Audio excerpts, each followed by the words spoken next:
On July 11th, Ukraine lost a powerful ally. At the age of 71, South Carolina Senator Lindsey Graham passed away. While opinions may have been divided in regard to Graham's politics, there can be no denying the fact that he was one of the biggest advocates of military aid for Ukraine since the war with Russia began. Indeed, Graham had literally visited Kyiv to meet with Ukrainian officials, including President Volodymyr Zelensky, only a day before his death, and remained steadfast in his support for the country until his final breath. But even though Senator Graham has gone, his legacy will live on. President Donald Trump and lawmakers from both sides of the aisle eager to pass a sanctions package that could not only bring about an end to the war, but destroy the Russian Federation as we know it. It's exactly what Lindsey Graham would have wanted to happen. Born in the small town of Central in South Carolina in 1955, Graham graduated from the University of South Carolina and its law school before going on to serve in the United States Air Force. From 1982 to 1989, he was a member of the Judge Advocate General Corps, or JAG Corps, the legal arm of the Air Force. After leaving the Air Force, he entered the South Carolina Air National Guard in 1989, and despite never deploying or actively fighting on the battlefield, he still played an important part in the United States military in various legal and advisory roles. In the early 1990s, he entered politics, first earning a spot in the South Carolina House of Representatives before becoming his home state's senator in 2003. It's a position he would hold for over 20 years until his death. And given Graham's military history, it was unsurprising that he became known as one of the biggest war hawks in Washington during that time. Time and time again, he advocated for an interventionist global role for the United States, vast increases in military funding, and direct confrontation with America's adversaries around the world. He was one of the most vocal cheerleaders for the US invasion of Iraq in 2003, for example, and also supported interventions in places like Libya, Syria, and Iran. And when Russia invaded Ukraine in 2022, it didn't take long at all for Graham to make his position clear. Mere days into the conflict, Graham made headlines when he seemingly called for the assassination of Russian President Vladimir Putin in a March 3rd tweet that read, "The only way this ends is for somebody in Russia to take this guy out. You will be doing your country and the world a great service." By May 2023, Russia's Interior Ministry had issued an arrest warrant for Graham after a video emerged showing him meeting with President Zelensky and describing US military aid to Ukraine as the best money we've ever spent. In his trademark style, Graham responded to the incident with defiance, stating, "To know that my commitment to Ukraine has drawn the ire of Putin's regime brings me immense joy." As the years passed, Graham continuously and vocally supported further aid for Ukraine. He voted in favor of sanctions packages, visited Kyiv on numerous occasions, and called for closer defense cooperation between Washington and Kyiv. Even when many of his Republican colleagues started to change their minds on the Russia-Ukraine war and voted against any additional aid to the country, Graham maintained his position until the very end. In February 2025, for example, while sharing a stage with Zelensky, the South Carolina senator pointed to the Ukrainian president and famously said, "How do you deter Putin? You arm this guy to the teeth, because they will fight. Remind me not to invade Ukraine, okay? It just doesn't work out well." Soon after that statement, after describing himself as being like a dog with a bone on the things I care about, Graham got to work on a bill entitled the Sanctioning Russia Act of 2025. Working in conjunction with his Democratic counterpart, US Senator Richard Blumenthal, Graham was eager to see US sanctions against Moscow intensify, believing it was one of the most effective ways to force Putin to end the war at last. Graham's bill proposed a whopping 500% tariff on goods from countries that continue to purchase Russian resources, like oil, gas, and uranium. More specifically, it directly targeted China and India, which made up around 70% of Russia's energy trade. The idea was simple. By targeting the few countries that continue to invest money in Russia, Graham hoped to back those nations into a corner and force them to take their business elsewhere. This, in turn, would seriously cripple the Russian economy, which was already beginning to suffer at the time due to the many waves of sanctions that had already been applied by the US and the European Union. With his economy in tatters, Putin would find it increasingly difficult to continue raising sufficient funds to keep the war going and may, in the end, be faced with no other option but to sit down at the negotiating table and bring the conflict to a close. By June 2025, Graham proudly proclaimed that his bill was backed by dozens of lawmakers. "I've got 84 co-sponsors for a Russian sanctions bill that is an economic bunker buster against China, India, and Russia for Russia's brutal invasion of Ukraine. As the months passed, Graham repeatedly stated that the measure was closing in on a final vote, but timelines were continually delayed as President Trump preferred to pursue other methods to end the war, like direct contact and negotiation with Putin. By January of this year, however, Graham appeared to be edging closer to success. After meeting with Trump, the senator claimed that the president had green-lit his bill, and it was only a matter of time until a final vote was held. Sadly, he wouldn't live long enough to see it happen. But his last major action on this earth was still in service to Ukraine. On July 10th, he flew to Kyiv, where he toured the production facilities of Ukrainian drone manufacturer Skyfall, creator of the P-1 Sun, which has proven to be one of the most effective interceptor drones in the fight to counter Russia's relentless swarms. Graham was able to see several of the company's unmanned systems during his visit, as well as new technologies that are still in development. He showered the company with praise, calling it a state-of-the-art enterprise with enormous production capacity that manufactures technologies far more advanced than anyone else on the planet. And in one of the final statements he would ever give, the senator once more called for further cooperation between the United States and Ukraine. I think it would be a huge mistake for America not to work with Ukraine in the drone space. They are willing to help us because we were willing to support Ukraine in its darkest times. By the following evening, Graham's life would be over, after what his family referred to as a short and sudden illness.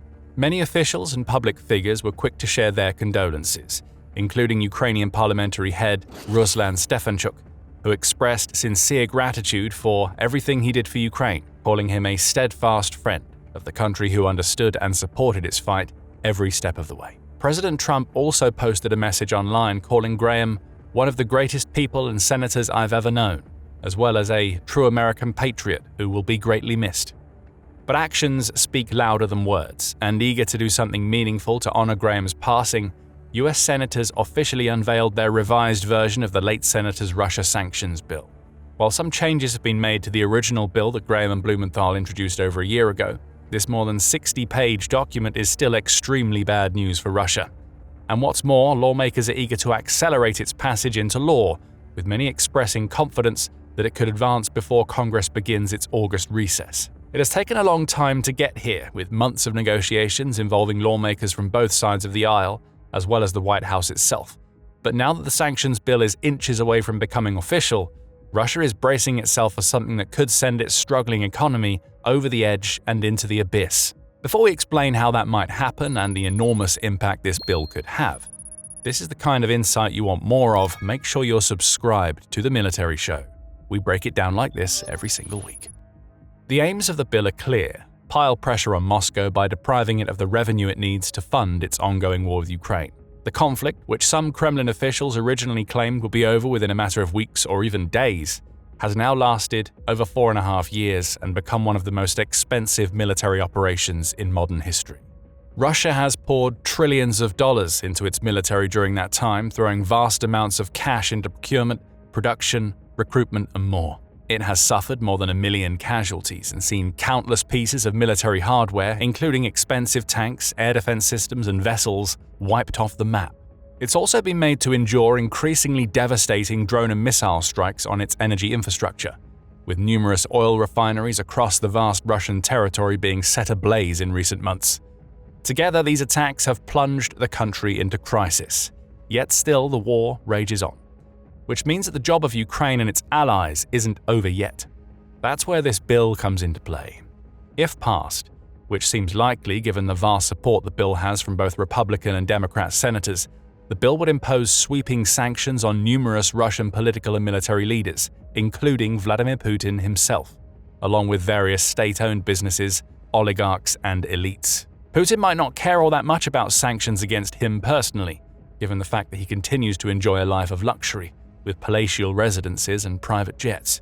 But it does matter when sanctions are imposed against those who are close to him, the oligarchs, business heads, and other wealthy individuals who are increasingly seeing their assets frozen and former freedoms stripped away by the Western world. For years, these same people have backed Putin's war. Even when it became clear that the conflict would last far longer than initially planned and cost so much more money, manpower, and hardware than anyone ever imagined, Putin continued to enjoy a strong circle of support. But as wave after wave of sanctions strike that circle, Cracks have clearly begun to emerge, with independent researchers detecting a deepening rift among the Russian elite, with some beginning to put pressure on Putin to accept the war has reached a dead-end state and take steps to bring it to an end. More financial punishments targeting these same individuals and entities will surely add further fuel to the political fire that is swiftly spreading through the halls of the Kremlin as we speak. But the bill's impact certainly doesn't end there. It's only just the beginning. Because the Sanctions Act would also impose an array of additional penalties against Russia's energy projects, financial institutions, and perhaps most importantly, its so-called shadow fleet, the clandestine network of tankers and cargo vessels that Russia uses to continue exporting oil, fuel, and military equipment across the world's waters. The shadow fleet has proven to be quite an effective way for Moscow to work around pre-existing sanctions packages and continue bringing revenue into the country. It uses an array of deceptive tactics to do so, like buying ships and shuffling them through convoluted webs of anonymous shell companies, registering them in countries with lax maritime oversight standards, and regularly changing their names and registration details to prevent paper trails from building up. Over time, however, the rest of the world has grown wise to Moscow's tactics and developed smarter, more efficient ways of identifying, tracking, and sanctioning these shadow ships.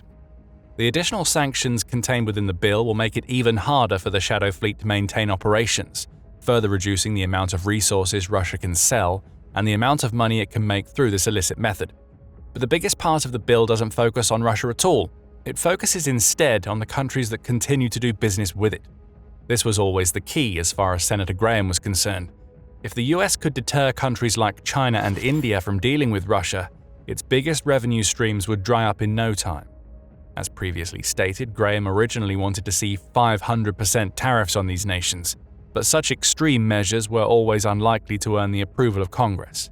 The bill has therefore been modified, with the tariff rate being brought down to a more reasonable yet still powerful 100%. This tariff will apply to the top 5 countries that buy the biggest amounts of Russian crude oil and natural gas.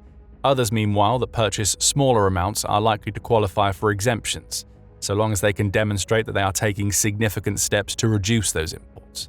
China and India are the biggest buyers on the list, and both are set to be impacted massively by the bill. It could lead to huge trade friction between the two nations and the United States, and neither Beijing nor New Delhi will be happy about it. But in the end, both countries are likely to buckle beneath the pressure. The US is India's biggest export destination after all, while China and the US may have a fractured political relationship but still exchange hundreds of billions of dollars every year in various goods and services. Neither of these countries want to see their trade relationships with America degrade to unsustainable levels, so they may rapidly decide that the time has finally come for them to depart the Russian market and find alternative options when it comes to oil and gas. And if that were to happen, Russia would suddenly face the daunting prospect of losing 2 of its biggest investors. 2 of the strongest pillars propping up its wobbly economy could be stripped away overnight. The impact would be staggering, and the numbers prove it. In May of this year, for example, China accounted for 38% of Russia's export revenues, investing an estimated $8 billion in crude oil, pipeline gas, coal, LNG, and other oil products. In June, India's imports of Russian crude oil reached record highs, rising 34% over the previous month, as New Delhi spent around $6.3 billion on Russian fossil fuels, including around $5.15 billion on crude oil. If these 2 countries stopped buying Russian energy or even reduced their investments by a sizable amount, that would mean that billions of dollars would stop flowing into the Kremlin's economy. And with Putin's war spending spiraling dramatically out of control and costs rising across the board, an impact like that could signal a veritable death sentence for the Russian war machine. As one Senate aide told CNN, the vast majority of Russia's income, particularly used towards its war of aggression in Ukraine, is made up from its exports of Russian oil and gas, which is why the bill has been narrowly tailored to very much focus on that aspect of the Russian economy. And here's the best part, sanctions would roll out almost immediately. They wouldn't be contingent on peace talks or tied to any other variables. There would be no way for Putin to wriggle himself out of this dilemma. According to the details outlined in the bill itself, sanctions would have to go into effect against Putin, his energy sector, his financial institutions, and his shadow fleet within 30 days of the bill being approved. All that's left to do is vote on it. For now, it's unclear when exactly that might happen, but Senate representatives have expressed eagerness and confidence to see a vote as soon as possible. Senator Blumenthal, for example, said it could be passed before August. Blumenthal added that Senator Majority Leader John Thune has indicated that he's ready to go forward when he has the votes, and I think we have the votes. Senators on both sides have called the legislation a fitting tribute to Lindsey Graham, who was said to be so excited about the prospect of seeing his bill become law in the final days and hours leading up to his death. Blumenthal, for example, said he spoke to Graham the day he died and he had never heard him so exultant because we received word that the White House would support our sanctions bill after painstaking and sometimes painful, difficult bipartisan negotiation. Senator Katie Britt echoed Blumenthal's words, noting that Graham said it was going to be the most consequential thing that he has accomplished in his long and storied career.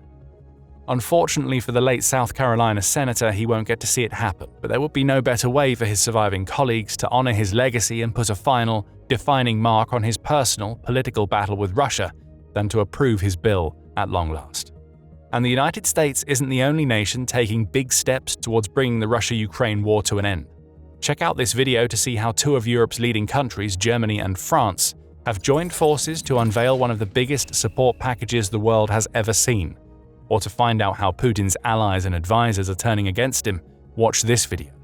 And for more breaking news reports, insights and analysis on this war and others from around the world, subscribe to The Military Show today. And thank you, as always, for watching.